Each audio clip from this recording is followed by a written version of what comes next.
Welcome back to my YouTube channel Ayun English 15। तो guys अब तक हमने पढ़ा है प्रेजेंट टेंस और कुछ स्पेशल क्लासेज, जिसके अंदर मैंने हर क्लास में आपको एक स्पेशल वर्ड दिया है, लेकिन हमने पास्ट टेंस को छोड़ दिया था। लेकिन पास्ट टेंस के बिना हम हर कोई बात पूरी नहीं कर सकते।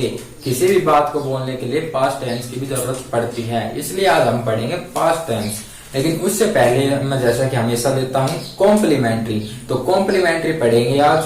कॉम्प्लीमेंट्री जैसे कि आपने बहुत बार सुना होगा, कहीं आप कपड़े खरीदने जाते हैं तो तब आप कोई आपसे पूछे कि ये कपड़े कैसे लग रहे हैं, या शूज खरीदने जाओ तो पूछे कि शूज कैसे लग रहे हैं। कुछ भी चीज जो आप किसी से पूछोगे ये चीज कैसी लग रही है, तो आप उसको इंग्लिश में कैसे पूछेंगे, उस बात को मैं आपको बता रहा हूँ। तो क्या, हाउ डू यू फाइंड माई, कोई भी थिंग, कोई भी चीज, कोई थिंग की जगह कोई भी चीज आप खरीदते हैं, कोई भी चीज आप किसी से पूछना चाहते हैं कि ये चीज कैसी लगी, तो वहां पे आप ये वो चीज को रख सकते हो। जैसे कि how do you find my shirts, तो आप तुम्हें मेरी शर्ट कैसी लगी, तो आप वो कैसे वो। और पूछे कि how do you find my shoes, how do you find my jeans, तो इस तरह की बातों को पूछने के लिए आप यूज कर सकते हैं इस सेंटेंस का। तो इसके बाद अगर इसको कोई आंसर दे आपको, अगर मान लीजिए आपसे कोई ये पूछ ले तो आप क्या बोलेंगे, तो आप बोल सकते हैं it's good, it's fantastic, fantastic, it's awesome, it's awesome. और कुछ बहुत ही ज्यादा आपको अच्छी लगे तो आप उसको बोल सकते हैं फैबुलस।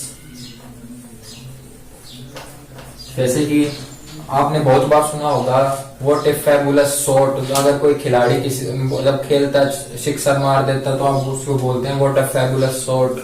या फिर एक होता है फैंटाबुलस, और इससे भी ज्यादा हम यूज करते हैं मार्वलस, मार्वलस। और इस तरह के हम इसको जवाब दे सकते हैं। लेकिन कई बार होता है कोई चीज आपको ना जाता अच्छा लगे, काम चलाओ चीज लगे, तो आप उस चीज को कैसे बोलें। जैसे कि कोई लेके आया सिटी 100 बाइक ले आया, तो आप वैसे तो बहुत अच्छा अपाची या बुलेट ये बढ़िया बाइक है, लेकिन फिर भी आप उससे कहेंगे ठीक है काम चल जाएगा। तो उस बात को जैसे आपसे पूछे how do you find my bike, तो आप उसको कहना चाहिए ठीक है जो भी ले आया, तो इट्स सो, या फिर इट्स नॉट सो बैड, मतलब इतनी भी बुरी नहीं है, मतलब अब काम चल जाएगा, अच्छी है। इस बात को बोलने के लिए आप क्या बोल सकते हैं, how do you find my bike, तो आप उससे कहें ठीक है काम चल जाएगा, तो इट्स नॉट सो बैड, यह ज्यादा इतनी भी बुरी नहीं है, मतलब काम चल जाएगा। अगर बहुत अच्छी लगे आपको तो आप उसको बोल सकते हैं फैबुलस, या फिर फैंटास्टिक, या वेरी गुड बाइक। तो आप इस तरह के आंसर दे सकते हैं। तो अब हम पढ़ेंगे कि कैसे आप पास्ट टेंस में अपनी बातों को रखते हैं। पास्ट टेंस में कोई भी बात बोलने के लिए आपको पता है, अगर आप आंसर देते हैं तो उसमें पढ़ते हैं वर्ब की सेकंड फॉर्म। वर्ब की सेकंड फॉर्म का हम यूज करते हैं। लेकिन वहीं आपको अगर क्वेश्चन पूछना पड़े और या नेगेटिव में आपको आंसर देना पड़े तो आप कैसे देंगे। क्वेश्चन पूछने के लिए हम पास्ट में यूज करते हैं डिड का।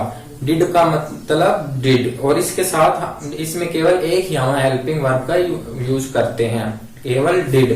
तो इसके साथ ना तो जैसे प्रेजेंट के अंदर हम डू के साथ यू आई वी का यूज करते हैं, डज के साथ ही का, तो इसके अंदर वो आपको टेंशन नहीं है, केवल आपको याद कर रखना है डिड। और डिड के साथ हमेशा क्या आती है, वर्ब की फर्स्ट फॉर्म। ये हमें एक सबसे आसान बात है, क्या आपको सिर्फ ये याद रखना, अगर आप यूज कर रही हैं डिड का तो उसके साथ हमेशा वर्ब की फर्स्ट फॉर्म आएगी। तो वर्ब की फर्स्ट फॉर्म की आपको सोचने की जरूरत नहीं है। लेकिन अगर इस क्वेश्चन का आंसर देते हैं तो इसमें सब्जेक्ट के बाद वर्ब की सेकंड फॉर्म और फिर लास्ट में ऑब्जेक्ट, वर्ब की सेकंड फॉर्म का यूज करेंगे। जैसे कि कोई भी आप कहे कि तुम कहाँ गए थे, तो वेयर डिड यू गो, तुम कहाँ गए थे। या फिर क्या तुम चाय पी, या फिर कोई भी सेंटेंस क्या तुमने ये किया था, तो डिड यू डू दिस, तो आप उसको आंसर या आई डू की सेकंड फॉर्म डिड, तो आई डिड दिस, तो मैंने ये किया था। इस तरह आप किसी के आंसर का क्वेश्चन का आंसर दे सकते हैं। अब मैं आपको एक एक फॉर्मूला वाइज कराता हूँ, जिससे आपको पढ़ने में आसानी होगी और याद रखने में भी आसानी होगी। तो डिड की क्लास बहुत ही इंटरेस्टिंग है। कोई भी बात बोलने के लिए, मान लीजिए आप अभी खड़े हैं और अभी से पहले आपने कोई काम किया था, तो उसमें केवल आपको वर्ब की सेकंड फॉर्म ही यूज करनी है, और उससे थोड़ी देर पहले का कोई किसी से काम पूछना है तो उसके अंदर आप डिड का यूज कीजिए। क्वेश्चन किसी के पास भी क्वेश्चन करने के लिए आपको कैसे कैसे क्वेश्चन आपको पड़ेगा, डिड यू एक्शन, क्या तुमने किया था। तुमने, जैसे कि मैं पूछूं कि क्या तुमने जो मेरा पर्स चुराया था, वॉलेट चुराया था। पर्स होता है लड़कियों का और वॉलेट होता है लड़कों का, तो हमेशा यूज कीजिए वॉलेट। तो did you steal my wallet, क्या did you steal my wallet, did you steal my wallet. तो वो कहे कि मैंने नहीं चुराया था, तो I did not steal your wallet, मैंने तुम्हारा पर्स नहीं चुराया था। तो ये क्या था, फॉर्मूला बना रहा हूं, तो यहाँ पे आई डिड नॉट एक्शन, और इसके बाद आई एक्शन सेकंड फॉर्म, या फिर ही एक्शन सेकंड फॉर्म। तो मैंने तो नहीं चुराया था, लेकिन उसने चुराया था, ही स्टोल योर वॉलेट, ये उसने तुम्हारा पर्स चुराया था। तो इस तरह ये क्या बन गया, फॉर्मूला क्या बना, डिड यू एक्शन, क्या तुमने ये काम किया था, आई डिड नॉट एक्शन, मैंने नहीं किया था लेकिन उसने किया था। तो ये आप बात ऐसे इंग्लिश में बोल सकते हैं, मैंने तो चोरी नहीं की लेकिन उसने की थी। तो इस बात को बोलने के लिए आप ऐसे यूज कर सकते हैं। जैसे मैं कहूँ कि क्या तुमने कुत्ते को पीटा था, तो did you beat the dog, तो कहीं मैंने नहीं पीटा, उसने पीटा था। I did not beat the dog but Rohan beat की बीटी होती है सेकंड, लेकिन उसको बोलते हैं हम bat, he bat the dog, Rohan bat the dog, कि मैंने तो कुत्ते को नहीं पीटा लेकिन रोहन ने पीटा था। तो इस तरह की बात तो आप इससे पूछ सकते हैं। कोई भी बात अगर आप दिन में, जैसे कि मैं, क्या तुमने लंच किया था, तो डिड यू टेक लंच, तो वो कहे कि मैंने किया था, तो आई टुक लंच, और वो कहे कि मैंने लंच नहीं किया था, तो I did not take lunch. इस तरह आप बोलने के लिए इस तरह पास्ट का यूज कर सकते हैं। तो अब जैसे कि मैं आपको बताऊं, जैसे क्या तुमने चाय पी थी, डिड यू टेक टी, इस तरह तो आप इनका यूज कर सकते हैं। क्या तुम किराने का सामान लेके आए थे, तो डिड यू ब्रिंग प्रोविजन, क्या तुम किराने का सामान लेके आए थे, डिड यू ब्रिंग प्रोविजन, मैं लेके आया था, आई बोट प्रोविजन, ब्रिंग की सेकंड फॉर्म बोट, तो आई बोट प्रोविजन, मैं सामान लेके आया था। जो कोई आपसे पूछे क्या तुमने गाड़ी खरीदी थी, did you by a car, तो आप कहोगे मैंने नहीं खरीदी, मेरे भाई ने खरीदी थी। आई did not buy a car, my brother boat a car. तो या फिर कहेंगे मैंने खरीदी थी लेकिन मेरे भाई ने नहीं खरीदी।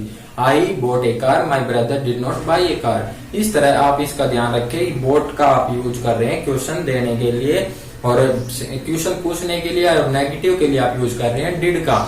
तो आपसे मैं बहुत सी बात होती है, आप सुबह से लेकर शाम तक, या मैं आपसे कहूंगी आपने कल की एक्टिविटी बताओ, आपने कल क्या क्या किया, तो उस बात के लिए भी आप सेकंड पास्ट टेंस का ही यूज करते हैं। उसमें हर बार आप वर्ब की सेकंड फॉर्म का यूज करेंगे। जैसे कि आई गोट अप अर्ली, मैं जल्दी उठा था, और फिर मैंने दांतों को मैंने ब्रश की, I brush my teeth, and फिर मैं नहाया, आई टुक बाथ, तो और फिर मैंने लंच किया, आई टुक लंच, या फिर अभी इस तरह टुक लंच। इस बात में आप कंफ्यूज ना हो, हैव यू टेकन लंच वो आता रिसेंटली, मैं आपको बता रहा हूँ पास्ट की, कल की बात, उसके लिए तो आप वर्ब की सेकंड फॉर्म ही या डिड का ही यूज करेंगे। डिड यू टेक लंच, कल आपने खाना खाया था, did you take lunch yesterday, तो मैंने खाया था, आई टुक लंच यस्टरडे। तो इस तरह पास्ट की बातों को लिए आप यूज करेंगे क्या, डिड का क्वेश्चन पूछने के लिए, और डिड नॉट का नेगेटिव के लिए, और आंसर देने के लिए वर्ब की सेकंड फॉर्म का। तो अब मैं आपको बताऊंगा कुछ एक्शंस जो आप लिखें, जिससे आपको कुछ प्रैक्टिस करने में। क्या थ्रो द गार्बेज मतलब होता है कूड़ा फेंकना, क्या तुमने कूड़ा फेंका था, did you throw the garbage, तो मैं आप कहोगे मैंने नहीं फेंका, I did not throw the garbage, और फेंका था तो आई थ्रू द गार्बेज। और स्टील वॉलेट मतलब वॉलेट चुराना, बीट द डॉग मतलब कुत्ते को पीटना, बाय ए कार मतलब कार खरीदना, ब्रिंग प्रोविजन मतलब किराने का सामान, ब्रिंग प्रोविजन मतलब किराने का सामान, और पे द फेयर मतलब किराया देना।